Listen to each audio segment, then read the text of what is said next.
اعوذ باللہ من الشیطان الرجیم بسم اللہ الرحمن الرحیم اللہ اکبر سبحان اللہ الحمدللہ استغفر اللہ الصلاۃ والسلام علیک یا رسول اللہ وعلی آلک و اصحابک یا حبیب اللہ۔ ناظرین، آج کل بہت سارے ایسے لوگ جن کی عمریں 40 سال سے زیادہ ہو چکی ہیں، وہ یہ شکایت کرتے ہیں کہ ان کے گھٹنوں میں درد ہوتا ہے اور ان کو ایسے محسوس ہوتا ہے جیسے چر چر کی آوازیں آتی ہیں۔ لوگ ان سے کہتے ہیں کہ آپ کے گھٹنے کمزور ہو گئے ہیں یا آپ کے گھٹنوں میں گیپ نہیں رہا، اور اگر ڈاکٹر بھی چیک اپ کے بعد یہی کہہ دے کہ آپ کے گھٹنوں میں گیپ کا مسئلہ ہو گیا ہے تو اور آپ کے جوڑوں میں درد ہونے لگ پڑا ہے، تو ناظرین آپ نے محسوس کیا ہوگا کہ جب آپ بیٹھ کر اٹھتے ہیں تو مشکل سے گھٹنوں کو سیدھا کر پاتے ہیں۔ پہلے تو بیٹھتے وقت مشکل پیش آتی ہے کہ گھٹنوں کو ظاہر ہے کہ ٹیڑھا کرنا پڑتا ہے بیٹھتے وقت، اور اگر بیٹھ جائیں تو اس کے بعد جب اٹھنا ہوتا ہے تو پھر آپ اسی ٹانگ کو سیدھے رکھتے ہوئے کھڑے ہوتے ہیں دوسری ٹانگ کے سہارے پہ، اور بڑی مشکل سے پھر اس ٹانگ کو بغیر وزن ڈالے ہوئے کوشش کرتے ہیں کہ وہ سیدھی ہو جائے تاکہ آپ چلنا شروع کر دیں، اور چلتا بھی انسان زیادہ لنگڑا کر ہے۔ یہ درد بڑا شدید ہوتا ہے اور ایسے لگتا ہے کہ جیسے اندر سے کوئی مسلز پھٹ جائیں گے۔ تو ناظرین، عام جو اصطلاح ہے اس میں یہی کہا جاتا ہے کہ گھٹنوں میں گیپ کا مسئلہ ہے۔ اگر یہ آپ کو ہو گیا ہے تو یقین کیجئے ناظرین کہ آپ کو پریشان ہونے کی ضرورت بالکل نہیں ہے، کیونکہ یہ اتنا بڑا مسئلہ ہے نہیں جتنا محسوس ہوتا ہے، اور جتنا اس کے علاج کو جب بتایا جاتا ہے جی آپ کا آپریشن ہوگا اور آپریشن میں اتنا مشکل ہوتا ہے، وہاں پر سکریوز لگانے پڑیں گے، وہاں پر یہ کرنا پڑے گا، وہاں پر گھٹنوں میں کشن رکھنا پڑے گا، اور کشن جب رکھیں گے تو اتنی کاسٹ آئے گی، یہ ہوگا وہ ہوگا، تو بڑی لمبی چوڑی باتیں ایسی ہوتی رہتی ہیں ناظرین۔ لیکن آپ نے اس سے پریشان نہیں ہونا، گو کہ معاملہ بہت پریشانی والا ہے۔ اور یہ جو دن ہیں آج کل سردیوں کے دن ہیں، پاکستان، انڈیا، سری لنکا میں ابھی 3 مہینے اور چلیں گے، اس میں تو یہ پرانے درد بھی جو ہے وہ ہونے لگ پڑتے ہیں جو کبھی بچپن کی بھی چوٹیں لگی ہوئی ہوں، یا کبھی کچھ آپ لوگوں کے ساتھ فار ایگزامپل کوئی ہوتا ہے، کوئی ایکسیڈنٹ وغیرہ ہو یا گر جانا تو ہڈی کو چوٹ لگی ہو، تو ان دنوں میں وہ درد بھی تازے ہو جاتے ہیں۔ اگر ناظرین آپ اس صورتحال سے گزر رہے ہیں تو آپ کو کرنا کیا ہے یہ آپ ذہن میں رکھ لیجئے، غور سے سن لیجئے، اور میں آپ کو یقین کریں، اللہ رب العزت پہ یقین رکھیں، میں آپ کو فل کانفیڈنس کے ساتھ اللہ رب العزت کے بھروسے بتا رہا ہوں کہ آپ انشاءاللہ باذن اللہ تعالیٰ جو میرا بتایا ہوا علاج ہے اس کو فالو کریں گے تو آپ بالکل ٹھیک ہو جائیں گے۔ میرے ساتھ بھی کئی دفعہ ایسے میں پہاڑوں پہ چڑھ رہا تھا یا اتر رہا تھا، پتھروں کے اوپر گھٹنا مڑا، درد شروع ہو گیا، تو کسی نے کہا جی یہ ہو گیا وہ ہو گیا، بڑا کچھ ہو گیا ہے، لیکن انشاءاللہ باذن اللہ تعالیٰ اللہ رب العزت نے ایسا کیا کہ میں بالکل ڈاکٹر کے پاس نہیں گیا،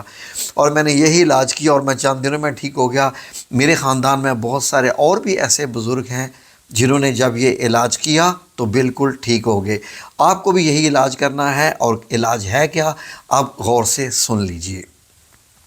ناظرین، ایک تو وہ کہتے ہیں نا ڈاکٹرز کے اس گھٹنوں کے اوپر پٹی باندھیے، اگر آپ ڈے ٹائم میں آپ کو جو بینڈیج کرنی پڑ رہی ہے یا جو نی کیپ ہوتا ہے وہ پہننا پڑ ہی رہا ہے گھٹنے کے اوپر، تو میک شور کہ رات کو وہ نہ پہنا ہو۔ نمبر 2، وہ ٹائٹ نہیں ہونا چاہیے کیونکہ یہاں سے خون کی رگیں گزر رہی ہوتی ہیں۔ اگر آپ نے یہ زیادہ ٹائٹ پہن لیا نی کیپ وغیرہ تو اس سے کیا ہوتا ہے کہ خون کی رگیں رکنے سے بلڈ کلاٹنگ بھی ہو سکتی ہے، تو جس سے پھر اور بھی مسئلے پیدا ہو سکتے ہیں، یعنی کہ خون کی گردش رک سکتی ہے۔ تو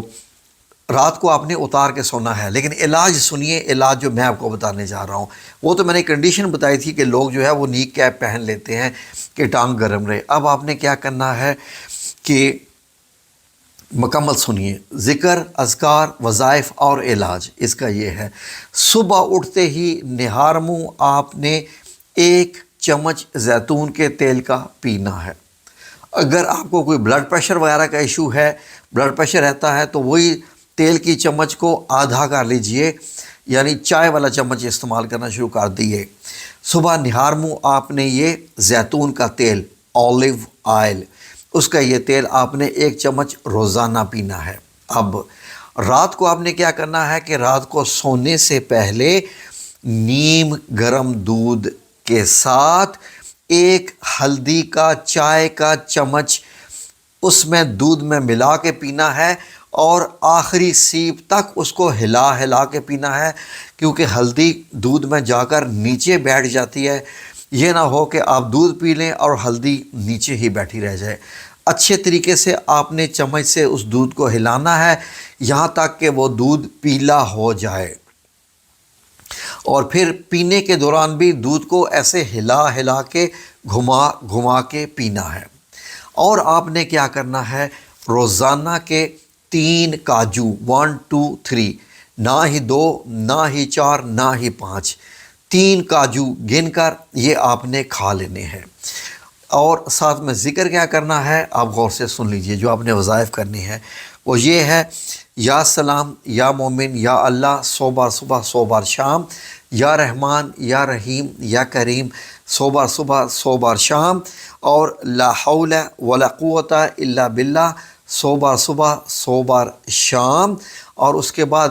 ان ربی علی کل شیء حفیظ 100 بار صبح، 100 بار شام،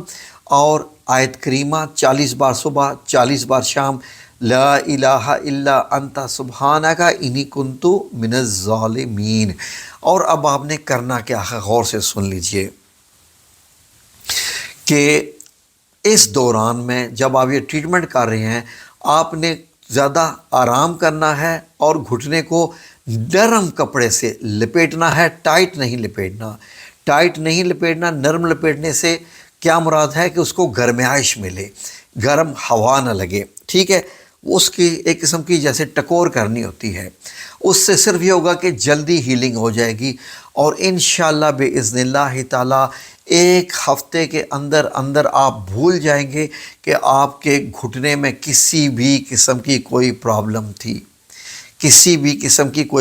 تھی۔ اور ایڈیشنل طور پہ اگر آپ کو میں بتانا چاہوں تو آج کل اگر آپ ایک اور کام بھی کر لیں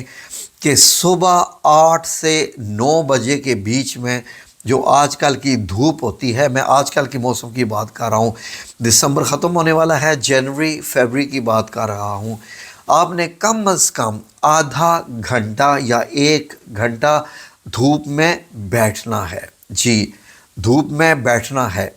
اس کے آپ کو کیا کیا فائدے ہوں گے آپ کو نہیں پتہ۔ آپ کے جسم سے ہزاروں بیماریاں چلی جائیں گی، اور آپ انشاءاللہ باذن اللہ تعالیٰ ٹھیک ہو جائیں گے۔ جو میں آپ کو بتا رہا ہوں وہ بالکل آزمودہ ہے، میرا آزمودہ ہے، اور بھی ہزاروں لاکھوں لوگوں کا آزمودہ ہے۔ آپ بے فکر ہو جائیے ان گھٹنوں کے انشاءاللہ درد سے، اور آپ کے اس کے علاوہ اور بھی جوڑوں کے بہت سارے درد ٹھیک ہو جائیں گے، خواہ وہ آپ کی کوہنی کا ہے، پیچھے فروزن شولڈر ہے، کندھے کا ہے، یا یہ جو پیچھے گردن کا درد ہو جاتا ہے یہ ہے، وغیرہ وغیرہ، حتیٰ کہ آپ کی کمر کے درد، وہ بھی سارے اسی سے ہی ٹھیک ہو جائیں گے۔ جیسا بتا رہا ہوں ایسا ہی کرنا ہے انشاءاللہ انشاءاللہ انشاءاللہ۔ میری طرف سے ابھی آپ کو مبارک ہے اس اللہ رب العزت کے بھروسے پہ جسے میں جانتا ہوں کہ آپ نے بالکل ٹھیک ہو جانا ہے۔ ٹھیک ہے جی، جزاکم اللہ خیر، دعا میں یاد رکھیے گا۔ اللہ رب العزت آپ سب لوگوں کو اپنی حفظ و امان میں رکھے، آمین یا رب العالمین۔